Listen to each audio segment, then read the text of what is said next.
हम लोग लेके आए हैं आपको विधानसभा आकलन के क्रम में इछावर विधानसभा, और यहाँ आपको बात कराएंगे लंबे समय से समाज सेवा में सक्रिय विभिन्न पदों पे भारतीय जनता पार्टी के सक्रिय कार्यकर्ता।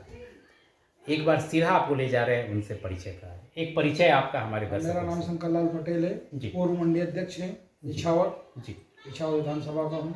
जी, बहुत बहुत स्वागत है आपका। इस बार किन मुद्दों पे भारतीय जनता पार्टी यहाँ से चुनाव लड़ रही है इछावर से? पहले तो इछावर विधानसभा की मतदाता माता बहनों और भाइयों को मैं धन्यवाद देता हूँ। इछावर विधानसभा में भारतीय जनता पार्टी अपने विकास के मुद्दे पर चुनाव लड़ेगी, जनता की सेवा के मुद्दे पर चुनाव लड़ेगी।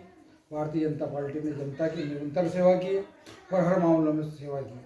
जैसा अभी अभी हमारे मुख्यमंत्री जी ने लाडली बहना योजना लाए, उससे पहले किसान भाइयों के लिए पीएम प्रधानमंत्री जी 6,000 रुपये 3 महीने में किसान सम्मान निधि देते हैं। ऐसे हमारे मुख्यमंत्री जी 2,000 रुपये 4,000 रुपये 1 वर्ष में किसान सम्मान निधि किसान भाइयों को देते हैं। दूसरा, जैसा कि अब हमें सहकारिता के माध्यम से किसान भाइयों को लोन उपलब्ध कराती है भारतीय जनता पार्टी की सरकार, वो भी मुख्यमंत्री जी की देन 0% पे पहले किसान हीरो ब्याज 0 किसान हीरो की योजना पे काम किया मुख्यमंत्री जी ने। ऐसी बहुत सी जन कल्याणकारी योजनाएं हैं, जैसे कि अभी गरीब जनता के लिए मुख्यमंत्री कन्यादान योजना, अभी मुख्यमंत्री तीर्थ दर्शन योजना जो कांग्रेस सरकार में बंद हो गई थी, पिछली भारतीय जनता पार्टी की सरकार बनी उसमें मुख्यमंत्री तीर्थ दर्शन योजना, मुख्यमंत्री जो योजना ट्रांसफ़र के लिए भी, जैसे कि अभी किसान भाइयों के लिए ट्रांसफ़र जो नए लगने थे बंद हो गए थे कांग्रेस शासन में, जो फिर चालू हुई तो किसान भाइयों को उसमें भी व्यवस्था है हमारी। किसानों के लिए और क्या योजना है आपकी इस विधानसभा क्षेत्र में, क्या लगता है और क्या विकास होना चाहिए? नहीं, किसानों के लिए तो सरकार बहुत सी योजना ला रही, काम हो भी रहा है। जैसा कि अभी हमारे यहाँ नर्मदा पाइपलाइन का सेंट्रल का काम चल रहा है, वो भी हमारी भारतीय जनता पार्टी की सरकार ने दिया है। दूसरा, किसान भाइयों के लिए जैसा कि अभी खाद पे सब्सिडी है, ऐसे बहुत सी योजनाएं जो किसान भाइयों के लिए चल रही है। जैसे कि बिजली का मामला है तो बिजली में सब्सिडी पे 5 आसपास कनेक्शन पर मतलब सरकार 48,000 रुपये के आसपास एक किसान भाई को मतलब सब्सिडी दे रही, 8,000 रुपये ले रहा है वहाँ से, बाद बाकी भारतीय जनता पार्टी की सरकार अपने तरफ से बजट से दे रही। इस बार अगर ये तो आपने बताया किसानों को लेके, पलायन रोकने के लिए औद्योगिक विकास की क्या संभावनाएं हैं? देखो, मध्य प्रदेश में तो पलायन हो नहीं रहा जैसा, परंतु यदि किसी क्षेत्र की बात की जाए, जैसे इछावर विधानसभा क्षेत्र है तो इछावर विधानसभा क्षेत्र पूरा कृषि प्रधान क्षेत्र है। पूरा जो किसान भाइयों से पूरा क्षेत्र पटा पड़ा है। अब किसान भाइयों की व्यवस्था में ही एक पलायन है। किसान भाइयों की आर्थिक स्थिति मजबूत होगी तो क्षेत्र भी वैसी आर्थिक स्थिति में मजबूत होगा, हमारे मतदाता भाइयों के लिए भी मजबूत होगा। जो क्षेत्र की जनता ऑटोमेटिक विकास करेगी, क्योंकि किसानों की जेब में रहेगा तो मार्केट में वही पैसा जाएगा, तो उससे पूरा मजदूर वर्ग हो या दूसरे व्यापारी वर्ग हो, किसानों की जेब का जितना पैसा हो उसी क्षेत्र में तो जाता है, विकास में जाता है जी। इसलिए किसानों की जितनी विकास होगा उतना ही हमारे पूरे क्षेत्र का विकास होगा, समृद्ध होगा। आप सुन रहे हैं श्री शंकर लाल पटेल साहब को इछावर विधानसभा से।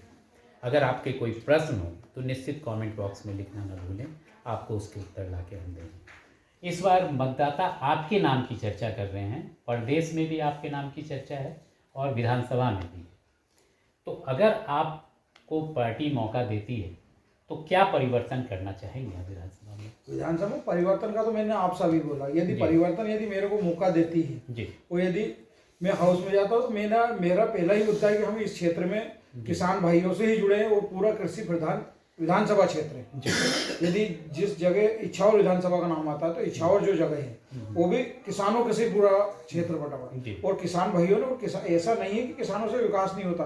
किसान भाइयों भी आज यदि इस क्षेत्र में विकास होगा तो किसान भाई फॉर्चून गाड़ी से घूम सकता है और उनके पास जो काम करने वाले उनको फॉर्चून गाड़ी से घुमा सकता है। परंतु हम क्षेत्र में जैसा उत्पादन देंगे वैसे ही पूरा क्षेत्र का विकास होगा। ये सोच अपनी और अपन कैसे विकास उस विधानसभा कर सकते वो कार्य मतलब हमारे किसान भाइयों के ऊपर और जो वर्तमान में प्रत्याशी रहता है उसके सोच और विवेक पर निर्भर करता है। आपकी सबसे पहली प्राथमिकता किसानों को समृद्ध करना है। आपकी लड़ाई तो कांग्रेस पार्टी से है इछावर में, लेकिन जो भाजपा के अंदर लड़ाई चल रही है, गुटबाजी चल रही है, उसको कैसे समन्वय स्थापित करेंगे? देखो, भाजपा में कोई गुटबाजी है नहीं। भाजपा के कार्यकर्ता बिल्कुल भारतीय जनता पार्टी को निरंतर आगे बढ़ाने के लिए बिल्कुल समर्पित है, कोई भी व्यक्ति हो। अभी तक पूर्व में भी हमारे भारतीय जनता पार्टी का ही शासन रहा, जी सत्ता में रहे और निरंतर उनकी सेवाएं दी और भारतीय जनता पार्टी को शीर्ष स्तर पर इच्छावर विधानसभा में पहुंचाया। जब हमारे पूर्व राजस्व मंत्री वर्तमान में विधायक हैं, वो 39 साल से इस क्षेत्र में विधायक हैं, उन्होंने बतलाया। तो ऐसा जब से कार्यकर्ता उनका सहयोग करता है, ऐसे आगे के लिए सब लोगों को कोई भी प्रत्याशी उसका सहयोग करेंगे। कोई भी प्रत्याशी हो उसको सहयोग करेंगे।